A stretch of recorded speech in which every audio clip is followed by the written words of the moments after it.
Aqui está a chuva dentro da escolinha.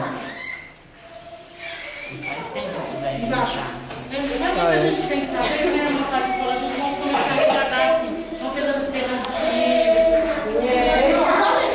na hora, a gente não fica correndo atrás. Pode me chamar para encher bexiga que eu vou no programa de serviço.